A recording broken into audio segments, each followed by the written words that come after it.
The crystalline station orbited the dying star like a jewel, reflecting light in colors that human eyes had never evolved to see.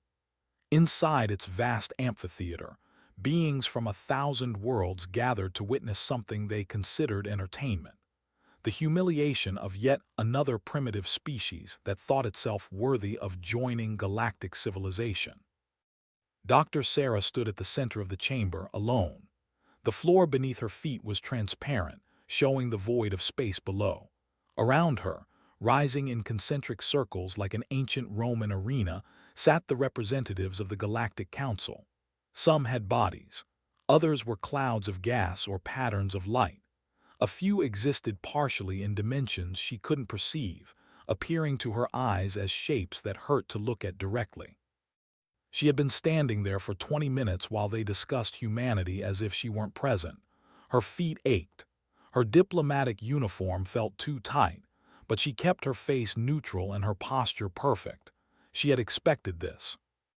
High Arbiter Ox finally addressed her directly. His body phased between solid and translucent, never quite settling into one state. When he spoke, his voice came from everywhere at once. "Human, your species has requested admission to the Galactic Council. We have reviewed your credentials." Waited, she knew what was coming. "One solar system colonized," Ox continued, and something that might have been amusement rippled through his form. "Primitive fusion drives.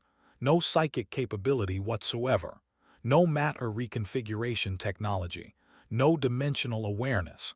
Tell us, human, why should we accept a species that still experiences individual death?" The chamber erupted in sounds that universal translators rendered as laughter, chittering from the insect-like, deep rumbling from the massive, high-pitched whistling from beings whose names couldn't pronounce. She stood quietly and let them laugh. A elder, its spherical body glowing with ancient starlight, pulsed a message that appeared in its mind. "Your species has existed for merely 300,000 years. I was alive when your ancestors still lived in trees. What could you possibly offer to those who have built civilizations older than your entire evolutionary history?" More laughter. Notice that not everyone was joining in. Some species remained silent, watching her with what might have been curiosity, but they were the minority. War Designate of the Dominion leaned forward, his massive form bristling with natural armor. "Your people still fight among yourselves. You destroy your own planet's ecosystems. You cannot even agree on how to govern a single world. And you think you belong here."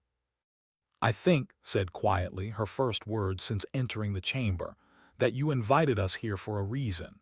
If you truly believed we had nothing to offer, this would have been a simple rejection sent via subspace transmission.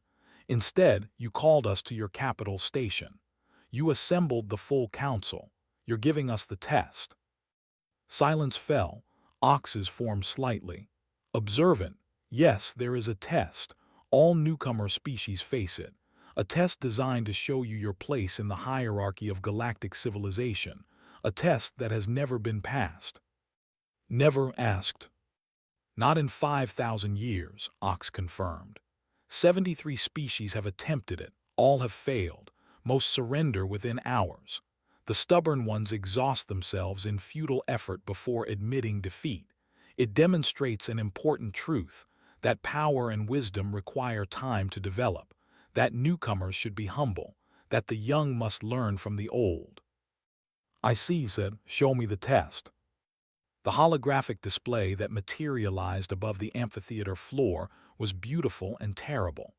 A neutron star system appeared, rendered in perfect detail. Surrounding it was a debris field so dense it looked like a solid wall of shattered matter. 3 territorial markers glowed in different colors, showing competing claims by 3 different council species. "The contested zone," Ox explained. "For 2 centuries, 3 of our member species have disputed ownership of this system. The matter has been before council arbitration for decades. 3 months ago, a diplomatic vessel carrying the heirs of all 3 species entered the system to conduct negotiations. The vessel malfunctioned. It is now stranded in the center of the debris field. Life support is failing. They have 6 hours remaining. Study the display. What prevents rescue?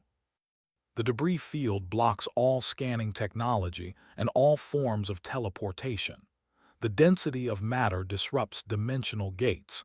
Any ship attempting to navigate through it would take days to reach the center, even if it survived the journey. Send a rescue ship from each species, suggested. Mandibles clicked in what his translator rendered as contempt. Automatic war protocols.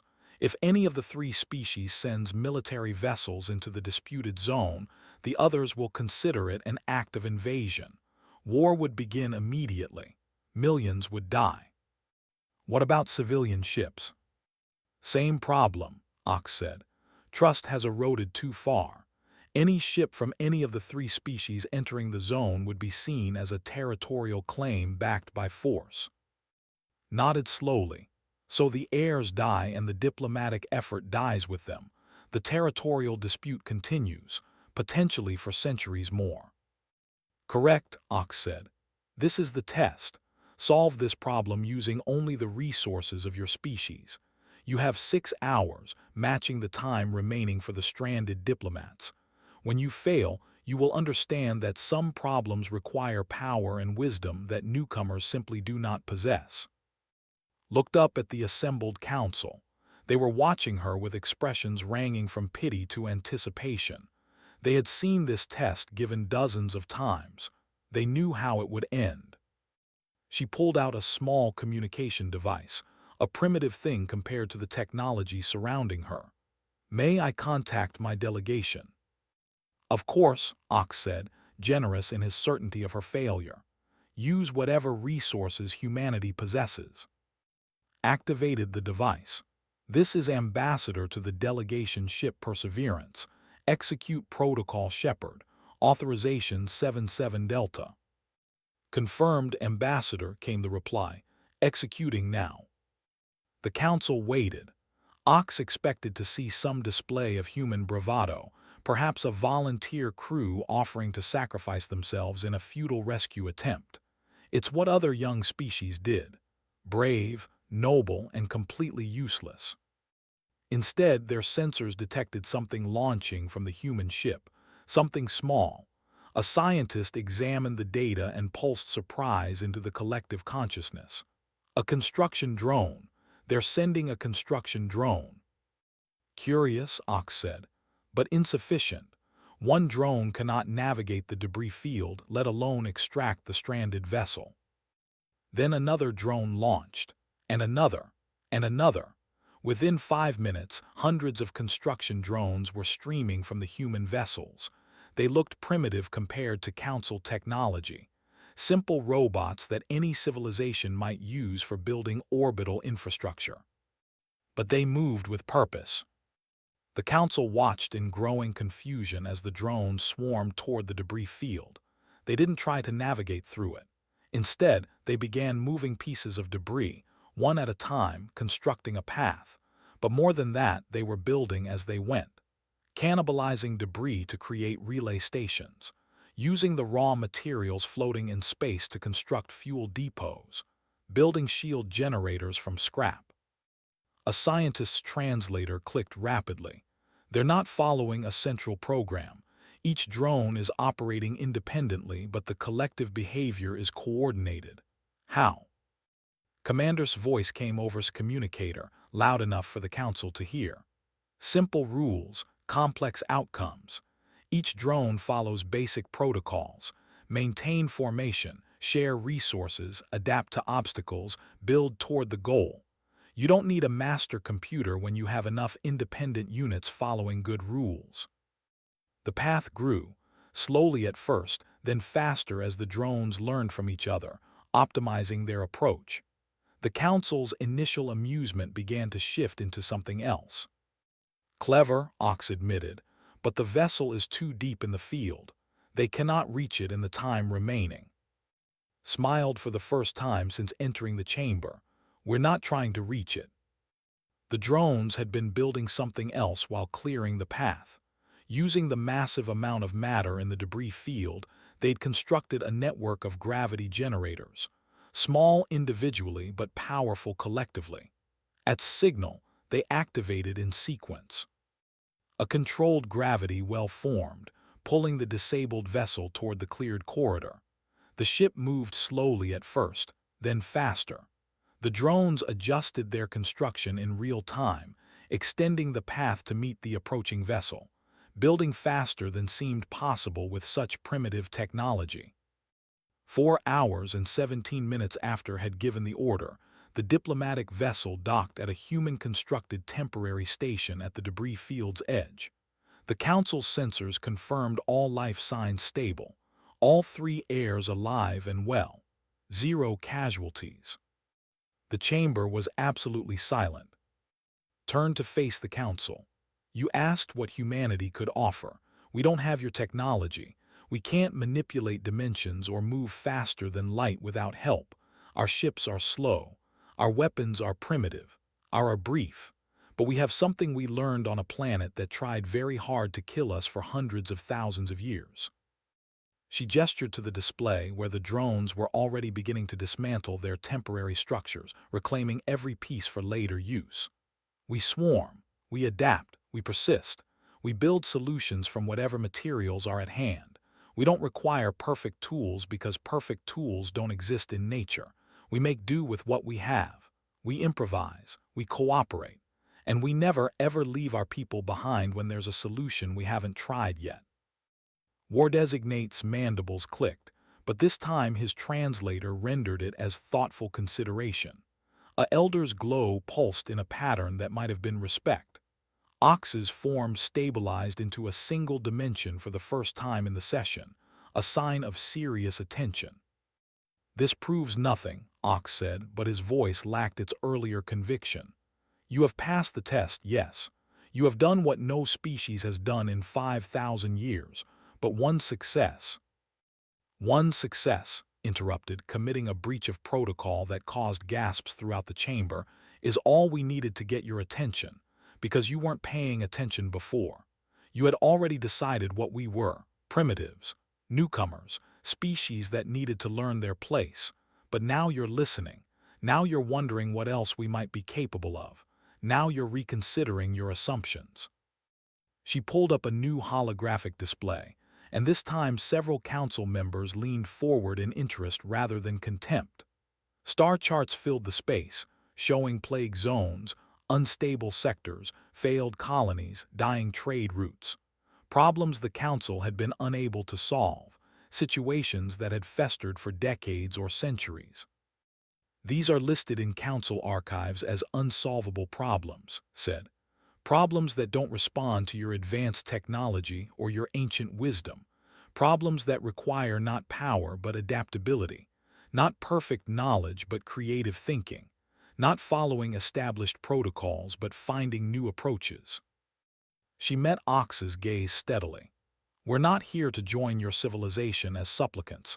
We're here to offer a partnership. Because your test was designed to prove that newcomers think differently than you do. And you're right, we do. But instead of that being a weakness, maybe it's exactly what you need. The session ended without a formal vote, but could feel the shift in the chamber's atmosphere. The humans were escorted to diplomatic quarters, and this time the guards showed respect. Actual respect, not the patronizing courtesy she'd received when she arrived. In the observation lounge, watched through the transparent walls as the construction drones continued their work in the distance, cleaning up debris that had been a navigational hazard for 2 centuries. Waste nothing. Use everything. Leave the place better than you found it. Very human principles. Her communicator chimed. Messages from 4 different council species requesting private meetings. Requests, not summons, she smiled. Behind her, Doctor from her delegation team approached. That was a hell of a gamble. Protocol Shepherd has never been tested at that scale. It wasn't a gamble, said. I read the history of their test. 73 species failed over 5,000 years. They were all expecting a problem that required powerful technology or ancient knowledge. None of them thought it might require something else entirely. What's that? The ability to not care about looking primitive. They wanted us to prove we were advanced. Instead, we proved we were effective. There's a difference. Laughed. I don't think they've stopped being annoyed with us, though. Good, said. Annoyed means they're paying attention, and attention is the first step toward everything else. She looked out at the galaxy beyond the station, thinking about the billions of humans back on Earth and the colonies, all waiting to hear what happened. They would be celebrating tonight, but knew this was just the beginning. The Galactic Council had built their civilization on power and wisdom accumulated over eons. They were used to being the beings in any room, the most advanced, the most capable. And now here were the humans, showing them that sometimes the best solution isn't the most elegant or the most powerful. Sometimes it's just the one that works. Her communicator chimed again. This time it was High Arbiter Ox requesting a private meeting, took a deep breath and straightened her uniform. Time to find out if passing the test was the hard part, or if that was still to come. 3 months passed, and humanity settled into an uncomfortable position within galactic civilization. They weren't full council members, but they weren't ignored anymore either. They existed in a strange limbo, called upon occasionally for minor consultations, but kept at arm's length from major decisions. Then the crisis began. Dr. Sarah was reviewing trade agreements when the emergency summons arrived. Not a polite request for her presence. An actual emergency protocol, the kind reserved for threats to galactic civilization itself. She arrived at the Crisis Command Center within an hour, bringing Doctor and Commander with her. The center was chaos. Holographic displays covered every surface, showing data streams in dozens of languages. Council representatives argued in corners. Scientists from various species worked frantically at incompatible computer systems. And in the center of it all, High Arbiter Ox stood unnaturally still, his form locked into a single dimension. That alone told how bad things were. Ambassador, Ox said without preamble, the Gestalt is dying. 17 billion individuals are affected. We have 3 weeks before they initiate their apocalypse protocol. Pulled up the briefing data on her handheld device. There were a hive mind species, 40 star systems connected by a collective consciousness, or they had been. Something called the silence was spreading through their network. It didn't kill, it disconnected. Individuals were becoming isolated from the Gestalt, their minds suddenly forced into individual consciousness after billions of years of collective existence. The medical data was horrifying. Isolated experienced what doctors described as profound psychological trauma. Imagine spending your entire existence as part of a vast intelligence, and then suddenly you're alone in your own head. The suicide rate was catastrophic. What's been tried? Asked, reading through the data. A scientist answered, everything. We've attempted to restore the network connections using quantum entanglement bridges. The silence disrupts them.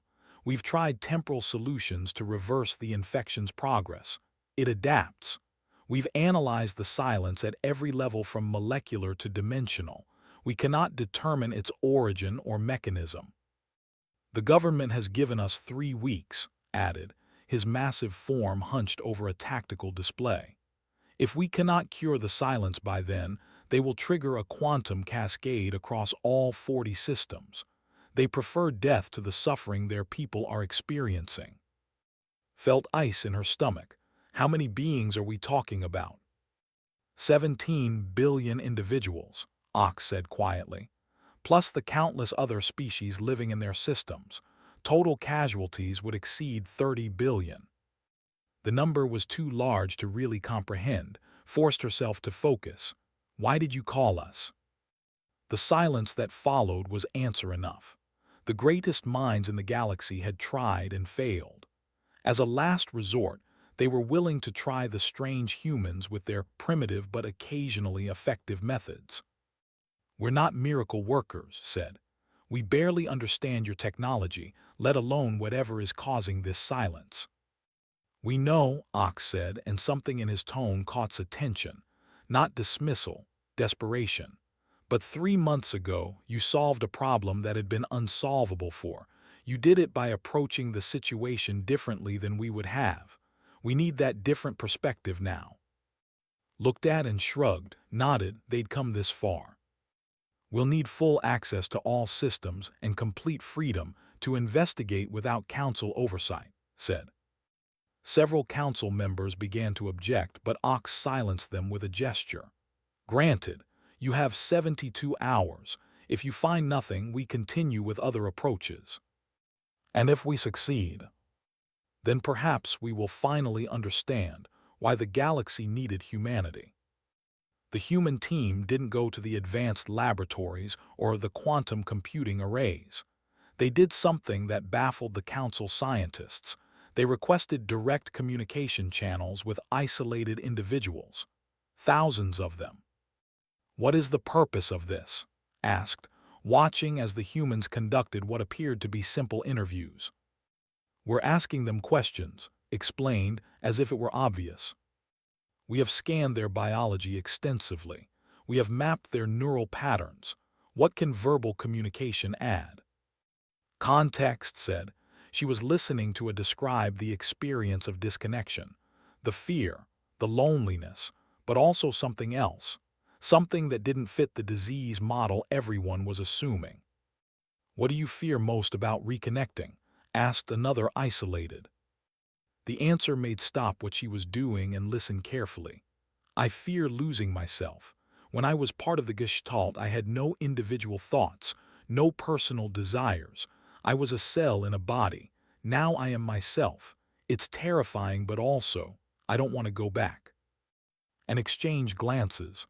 "Say that again," requested. Over the next 48 hours, the human team conducted over 8,000 interviews. They found patterns the Council's sophisticated sensors had completely missed. Some isolated desperately wanted to reconnect to the Gestalt, but others, a significant minority, didn't want to reconnect at all. They were experiencing individual consciousness for the first time, and despite the trauma, some of them wanted to keep it. More importantly, found something in the data traffic between systems, encrypted messages hidden in what looked like random noise from the silence itself. When she cracked the encryption, the messages read, "You can choose. You can be free. Disconnect and live as yourself." "This isn't a disease," said to the assembled council experts. "It's a revolution." The command center went silent. Ox's form flickered. "Explain." Pulled up his analysis. The silence originated from a single individual who developed independent consciousness naturally, a 1 in a trillion mutation. Instead of reporting the aberration, this individual created the silence as a tool to free others. The infection is actually two things: a biological component that severs Gestalt connections, and an encrypted message offering freedom of choice. "But the delivery system is too crude," continued. "It's spreading too fast. Individuals aren't being given a choice. They're being forced into isolation whether they're ready or not. The psychological trauma isn't from the silence itself. It's from the sudden change without preparation or consent." Form pulsed with agitation. "Then the solution is to eliminate the source of the silence, find the original aberrant individual and neutralize them." "That won't work," said. "The silence has already spread too far, but more importantly, you'd be suppressing a civil rights movement by force. Some want individual consciousness. They just found out it's possible. You can't force them back into the Gestalt any more than you could force them out of it." "Then what is the solution?" Ox demanded. "We cannot satisfy both populations." "Yes, you can," said quietly, "but not with technology alone. You need a political solution enforced by biology." The proposal the humans made shocked the council. Instead of curring the silence, modify it. Make it reversible. Allow to disconnect and reconnect at will. Create smaller subgestalts for those who wanted collective consciousness but not total absorption. Establish permanent individual status for those who chose complete independence. And most radically, grant the original mutant amnesty, and recognize them as a legitimate government representing independent interests. You want us to reward terrorism. S translator barely kept up with his outraged clicks. We want you to acknowledge a civil rights movement, replied. You're treating this as a disease because the government told you it was a disease, but half the affected population doesn't want to be cured. They want to be free. The other half wants reconnection. Give both sides what they want. The technical implementation required council resources. This biological engineering expertise to modify the silence into something controllable. This network architecture to design stable subgestalts. This coordination skills to manage the transition across 40 systems simultaneously. But the conceptual framework, the very idea that this was solvable through choice rather than force, came from the humans.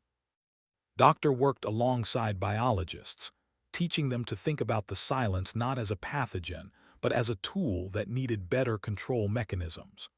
Commander helped design the subgestalt protocols, showing council programmers how to create stable networks of varying sizes, negotiated with both the remaining gestalt leadership and the mysterious individual who'd started the silence. The original, designated prime by the humans, was terrified when contact was first established. They'd expected execution or forced reintegration. Instead, offered them a deal. You wanted freedom for yourself and others, said via the communication link. That's not wrong, but you forced that freedom on beings who weren't ready for it and didn't want it. That is wrong. Help us give everyone the choice you wanted, and you'll be recognized as a legitimate leader, not a criminal. The entity on the other end was silent for a long time.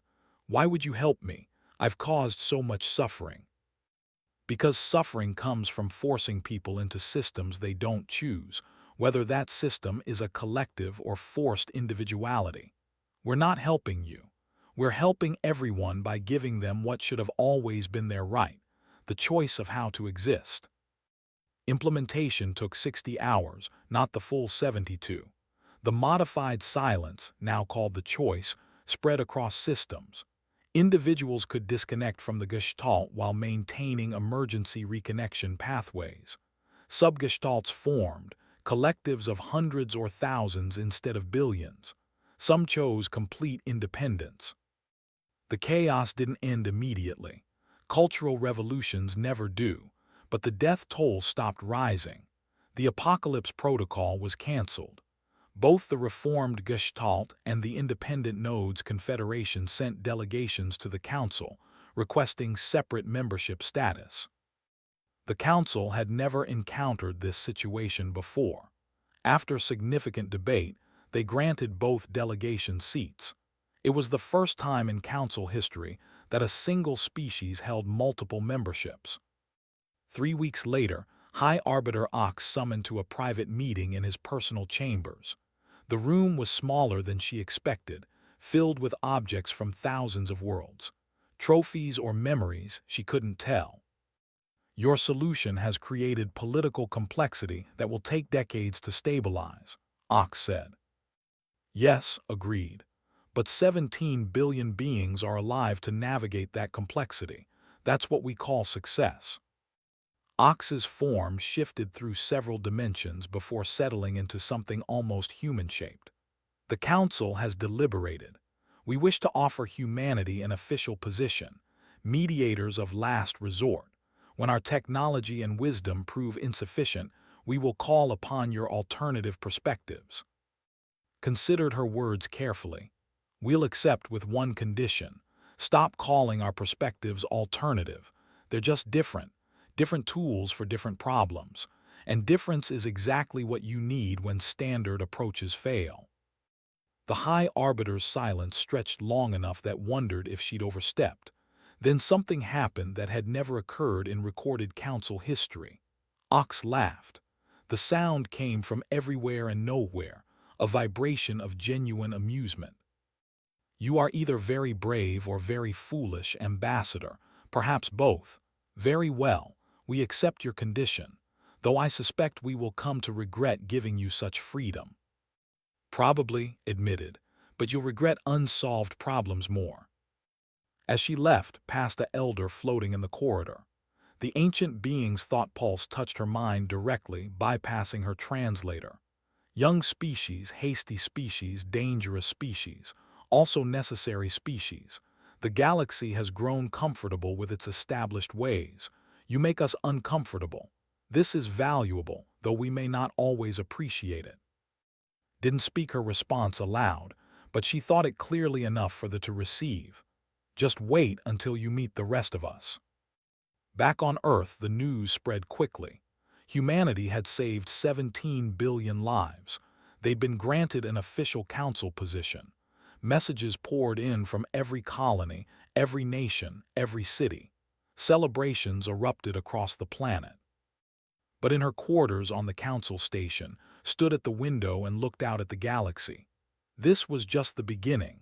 They'd solved two impossible problems, yes, but now the council would expect them to solve more, and eventually they'd face a problem that human thinking couldn't crack. Her communicator chimed. A message from Earth. They were sending more ambassadors, more specialists, more humans ready to show the galaxy new ways of thinking. Smiled, let the challenges come. Humanity had spent its entire existence solving problems that seemed impossible. Why stop now? 18 months after the crisis, Sarah stood once again in the council amphitheater. But this time, she wasn't alone at the center. She stood accused, with the weight of humanity's actions laid out as evidence against her. The chamber was packed, every council seat filled. Species that rarely attended sessions had sent representatives. The gallery overflowed with observers. Everyone wanted to witness this trial, though officially it was called a comprehensive review of human intervention methodologies. High Arbiter Ox looked tired. His form flickered between dimensions more rapidly than had ever seen. Ambassador, you have been granted the opportunity to defend your species' interventions in galactic affairs.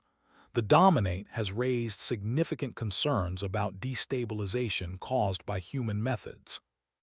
Archon stepped forward, his form solid and imposing. He was Ox's political rival, and his faction had been building this case for months. Let the record show 37 instances of human intervention in galactic affairs.